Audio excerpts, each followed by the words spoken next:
Представям ви целодневна екскурзия до Барселона. След закуска се отпътува към столицата на Каталуния, един красив и различен град. Град, който трудно може да бъде описан само с няколко думи. Екскурзията на град Барселона включва разглеждане на фасадата на Саграда Фамилия, визитната карачка на Барселона.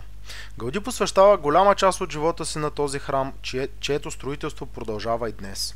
Посещаваме също и две от най-известните къщи, построени от архитекта Гауди – Ла Педрера и Каса Батльо.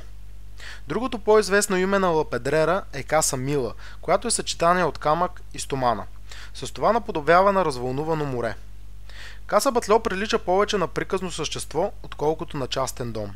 Фасадата е ясно разделена на три слоя, като всеки изобразява различно анатомично ниво.